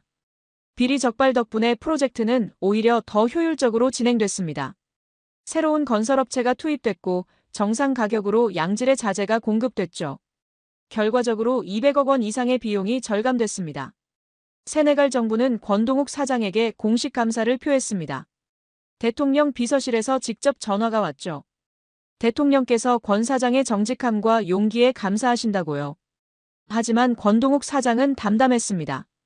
당연한 일을 했을 뿐입니다. 칭찬받을 일이 아니에요. 저는 그런 그가 더욱 대단해 보였습니다. 공사는 다시 활기를 띠기 시작했습니다. 이번에는 더 빠르고 더 효율적으로 진행됐죠. 정직한 업체들이 참여하니 일이 술술 풀렸습니다. 몇 달 후 공장 건물이 완성됐습니다. 거대한 구조물이 사하라 사막의 입구에 우뚝 섰죠. 세네갈 최초의 군용 차량 조립 공장이었습니다. 완공식 전날, 저는 공장 앞에 서서 건물을 바라봤습니다. 눈시울이 뜨거워졌죠. 이게 현실이구나. 15년 전에는 불가능하다고 했던 일이 현실이 됐구나. 권동욱 사장이 옆에 서서 같은 곳을 바라봤습니다. 대령님, 이건 시작일 뿐입니다. 진짜 중요한 건 이 공장에서 만들어질 차량들이에요. 세네갈 군인들이 타고 조국을 지킬 차량들이죠. 저는 고개를 끄덕였습니다. 예, 사장님. 이제 시작입니다. 2025년 12월 공장이 정식으로 가동되기 시작했습니다. 첫 번째 군용 차량 조립이 시작되는 날, 저는 생산 라인 앞에 섰습니다. 한국에서 분해돼 운송된 부품들이 컨베이어 벨트 위를 지나가고 있었죠. 세네갈 기술자들이 능숙하게 조립 작업을 수행하고 있었습니다. 그 모습을 보며 가슴이 벅차올랐습니다. 1년 전만 해도 상상할 수 없던 장면이었거든요. 한국에서 연수를 마치고 돌아온 파투마타가 생산 라인에서 일하고 있었습니다. 그녀는 이제 당당한 기술자가 돼 있었죠. 동료들에게 작업 지시를 내리는 모습이 프로페셔널 그 자체였습니다. 대령님, 저 잘하고 있죠? 파투마타가 웃으며 물었습니다. 저는 고개를 끄덕였습니다. 훌륭하다. 세네갈의 자랑이야. 이브라힘도 현장에 있었습니다. 아들은 한국 기술자 정민호와 함께 품질 검사 작업을 담당하고 있었죠. 두 청년은 언제 그렇게 친해졌는지 형제처럼 지내고 있었습니다. 정민호가 이브라힘의 어깨를 두드리며 뭔가 설명하고 있었습니다. 통역 없이도 손짓과 표정으로 소통하더군요. 국적은 달라도 같은 꿈을 꾸는 젊은이들이었습니다. 저는 그 모습을 보며 생각했습니다. 이게 진정한 국제 협력이구나. 종이 위의 계약서가 아니라 사람과 사람 사이의 유대가. 첫 번째 차량 조립이 완료되는 순간 공장 전체에 환호성이 터졌습니다. 세네갈 기술자들과 한국 기술자들이 서로 얼싸안았죠. 웃음과 눈물이 뒤섞인 순간이었습니다. 권동욱 사장이 완성된 차량 앞에 섰습니다. 그의 눈에도 눈물이 맺혀 있더군요. 해냈습니다, 대령님. 우리가 해냈어요. 저는 그의 손을 꼭 잡았습니다. 사장님 덕분입니다. 사장님이 아니었으면 불가능했을 일이에요. 권동욱 사장이 고개를 저었습니다. 아닙니다. 세네갈 사람들이 해낸 겁니다. 저는 옆에서 도왔을 뿐이에요. 그날 저녁 저는 집으로 돌아와 가족과 함께 식사를 했습니다. 아와와 이브라힘, 그리고 저. 오랜만에 셋이 모여 앉았죠. 아와가 제 손을 잡았습니다. 당신 정말 해냈네요. 15년간의 꿈이 이루어졌어요. 저는 고개를 끄덕였습니다. 하지만 혼자 힘으로는 못했어. 당신과 이브라힘, 그리고 많은 사람들 덕분이야. 이브라임이 말했습니다. 아버지, 저도 자랑스러워요. 이 프로젝트에 함께할 수 있어서 영광이에요. 저는 아들을 바라봤습니다. 어느새 어른이 돼 있었죠. 조국을 위해 일하는 당당한 청년으로 성장했습니다. 우리 셋이 손을 맞잡았습니다. 감사의 기도를 올렸죠. 이 순간이 영원하기를 바라며. 다음 날, 디오프 장군님의 은퇴식이 열렸습니다. 장군님은 은퇴하시기 전 마지막으로 이 공장을 보고 싶어 하셨죠. 공장을 둘러보시며 장군님은 연신 감탄하셨습니다. 마마두, 정말 해냈구나. 내 눈으로 이걸 보다니. 저는 장군님께 거수경례를 했습니다. 모두 장군님 덕분입니다. 장군님이 기회를 주셨잖아요. 장군님이 제 어깨를 잡았습니다. 마마두, 이제 내 시대다. 세네갈의 미래는 내 손에 달려 있어. 잘 이끌어다오. 저는 목이 메었습니다. 최선을 다하겠습니다, 장군님. 은퇴식에서 장군님은 저에게 지휘봉을 건네주셨습니다. 상징적인 의식이었죠. 이제 제가 세네갈 군용 차량 사업을 이끌게 된다는 뜻이었습니다. 지휘봉을 받아들며 저는 다짐했습니다. 장군님의 꿈을, 제 꿈을, 세네갈의 꿈을 반드시 이루겠다고요. 공장 밖으로 나오니 하늘이 맑았습니다. 세네갈의 태양이 새 공장 위로 찬란하게 빛나고 있었죠. 새로운 시작이었습니다. 과거의 아픔을 딛고 일어선 새로운 시작이요. 2025년 12월 16일 역사적인 개소식이 열렸습니다. 바시루 디오마에 파예 대통령이 직접 참석하셨죠. 정부 강요들, 외교 사절들, 언론인들, 그리고 수백 명의 시민들이 공장 앞에 모였습니다. 저는 단상 위에 서서 군중을 바라봤습니다. 이게 현실인지 꿈인지 구분이 안 될 정도였죠. 15년간 품어왔던 꿈이 마침내 현실이 된 순간이었습니다. 대통령께서 연설을 시작하셨습니다. 오늘 우리는 역사적인 순간을 맞이했습니다. 세네갈 최초의 군용 차량 조립 공장이 문을 열었습니다. 이것은 단순한 공장 개소식이 아닙니다. 세네갈이 스스로 설 수 있다는 것을 증명하는 순간입니다. 군중에서 박수가 터졌습니다. 대통령께서 말씀을 이어가셨죠. 이 성과는 많은 분들의 노력 덕분입니다. 특히 두 사람에게 감사를 전하고 싶습니다. 마마두 은디아의 대령과 권동욱 사장입니다. 대통령께서 저와 권동욱 사장을 단상 위로 불러주셨습니다. 우리 둘이 나란히 서자 카메라 플래시가 쏟아졌죠. 마마두 대령은 15년 전의 좌절을 딛고 이 자리에 섰습니다. 포기하지 않는 정신의 표본입니다. 대통령께서 저에게 훈장을 수여해 주셨습니다. 세네갈 국가공로 훈장이었죠. 무거운 금속이 가슴에 달리는 순간 눈물이 났습니다. 그리고 권동욱 사장에게 감사패가 수여됐습니다. 권동욱 사장은 한국에서 온 분이지만 세네갈을 위해 헌신해 주셨습니다. 비리를 발견하고도 침묵하지 않았습니다. 정의를 선택했습니다. 이것이 진정한 파트너십입니다. 권동욱 사장이 감사패를 받아들었습니다. 그의 눈에도 눈물이 고여 있었죠. 마이크가 권동욱 사장에게 건네졌습니다. 그가 천천히 입을 열었습니다. 김서연이 통역했죠. 대통령 각하, 그리고 세네갈 국민 여러분. 저는 평생 현장에서 일한 사람입니다. 화려한 말은 할 줄 모릅니다. 하지만 한 가지만 말씀드리겠습니다. 그가 잠시 말을 멈추고 군중을 바라봤습니다. 저는 세네갈에서 정의로움을 배웠습니다. 여러분은 불의에 맞서 싸우는 용기가 있었습니다. 저는 그저 옆에서 도왔을 뿐입니다. 진짜 영웅은 이 자리에 계신 세네갈 국민 여러분입니다. 군중에서 환호와 박수가 터졌습니다. 권동욱 사장이 겸손하게 고개를 숙였죠. 개소식이 끝나고 첫 생산 차량 출고식이 이어졌습니다. 세네갈 국기와 한국 국기가 나란히 달린 군용 차량이 공장 문을 빠져나왔죠. 군악대가 연주하고 시민들이 환호했습니다. 저는 그 차량을 바라보며 감회가 새로웠습니다. 우리가 만든 차량이다. 세네갈의 손으로 만든 차량이다. 출고식 후 저와 권동욱 사장이 잠시 둘만의 시간을 가졌습니다. 공장 뒤편의 조용한 곳에서요. 사장님 감사합니다. 저는 진심을 담아 말했습니다. 사장님이 아니었으면 이 모든 게 불가능했을 겁니다. 권동욱 사장이 웃으며 고개를 저었습니다. 대령님, 저도 감사합니다. 세네갈에서 잊지 못할 경험을 했어요. 이 나이에 이런 보람을 느끼다니요. 저는 그의 손을 꼭 잡았습니다. 앞으로도 함께 해주시겠습니까? 권동욱 사장이 고개를 끄덕였습니다. 물론입니다. 이건 끝이 아니라 시작이니까요.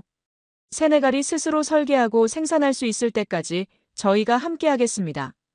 저는 눈시울이 뜨거워졌습니다. 이게 진정한 파트너십이구나. 대가를 바라지 않고 함께하는 관계가. 해가 지고 있었습니다. 사하라 사막의 입구에 세워진 공장 위로 붉은 노을이 퍼지고 있었죠. 저는 그 풍경을 바라보며 생각했습니다.